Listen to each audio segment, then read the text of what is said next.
ሰላም ቤተሰብ እንዴት ናችሁልኝ? ደህና ናችሁ ወይ? ፕሊዝ ሰብስክራይብ እያደረጋችሁ አበረታቱኝ። እንግዲህ ላይክም አድርጉ።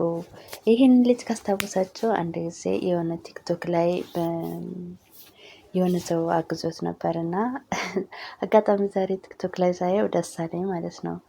ያው እንግዲህ የራሱ ፕሮግራም ነበረ እና አንዳንድ ሰው ትንሽዬ ስታገዙት የሆነ ብድግ ብሎ ስታዩ ለረዳው ሰው ምን ያክል ደስታ እንደሚፈጠር አየሁና መልካም ነገር ማድረግ እንዴት መባረክ ነው። ይሄን ልጅ ያገዘው የሆነ ጎዳና ነገር ነው መሰለኝ እንደዛ ያነሳው ሰው እግዚአብሔር ዘመኑን ይባርከውና አንዳንዴ ትንሽዬ አገዛችኋቸው ብድግ የሚሉ ወጣቶች አሉና ሳታስቡት ደግሞ እግዚአብሔር ለእናንተ ምርጥ ዘር እየዘራላችሁ ነው ማለት ነው። ሰው እየዘራውን ያንኑ ያጭዳል፣ ፍሬውን ያያል ማለት ነው። እና ባገኛችሁት አጋጣሚ መልካም ዘርዝሩ ለማለት ነው። እኔ ደስ ብሎኛል ሳየው። ያው ኦሮምኛ ስለሚያወራ ብዙም አልገባኝም፣ ግን ደስ አለኝ። በቃ እዚሁ አረብ ሀገር ሆኜ ስላየሁት ልጁን ዛሬ ደግሞ ተለውጦ እግዚአብሔር በአደባባይ ሲያከብረው ምናምን ደስ አለኝ። እኔ በሰው መለወጥ በሰው መቀየር፣ አብሶ ደግሞ ወጣት ልጆች ምናምን እንደዚህ በቃ ላድር ስኬታማ ሲሆኑ ምናምን እግዚአብሔርን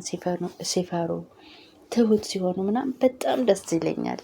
እግዚአብሔር በዘመናችን ወጣቶች በቃ ምንም አይሆኑብን። እኔ በጣም ነው የምወደውና ወጣቶችን በጣም እወዳቸዋለሁ። ያው አንድ ወንድም አለኝ፣ እሱን በጣም ስለምወደው ነው መሰለኝ አላቅምና ወጣቶች ያሳዝኑኛል። እግዚአብሔር ወጣቶችንም ሽማግሌዎችንም እግዚአብሔር ይባርክልን፣ ሀገራችንን ይባርክልን። እና የሆነ መልካም ዘር ስትዘሩ የሆነ ቦታ ላይ በቅሎ ታዩትና ውይ እንኳንም አደረግኩት የምትሉት ነገር አለና ልጁን ደስ አለኝ ሳየው። እና መልካም ዘር ባገኛችሁት አጋጣሚ ዝሩ። እኛ አረብ ሀገር ያለን ልጆች፣ ስደት ላይ ያለን ልጆች መልካም ነገር ለማድረግ እንደሆነ ወደኋላ እንልምና ያው እኛ ባደረግነው ልክ ዋጋችን አልተከፈለም፣ መልካም አደረጉ ምናምን አንባልም፣ ዋጋ አንሰጥም። እንደ ግዴታችን ነው የሚቆጥሩብን መሰለኝ ይመስለኛል፣ ሁሉም ማለት ነው። ግን አንዳንዴ መልካምነትም በልክ ሲሆን ጥሩ ነው። ያው ልጁ በዚህ በኩል እኔ እንትን ሀሳብ አመጣሁ እንጂ መልካም ነገር ስታደርጉ በልክ አድርጉ። ራሳችሁን ጎድታችሁ ራሳችሁን አደጋ ላይ ጥላችሁ መልካም አታድርጉ። ማለት በጣም ጻድቅ ሰው ምንድነው ይጠፋል ነው ምናምን ይላል መጽሐፍ። እና በጣም ጻድቅ አትሁን እንዳትሞት ምናምን ይላል መጽሐፍ ቅዱስና እኛ መጽሐፍ ቅዱስ በደንብ ስለማናነብ ነው እንጂ የህይወታችን መሪ ቃል ውስጥ አለው። ዘር ስትዘሩ ደግሞ ቦታ ምረጡ፣ ቦታ ምረጡ።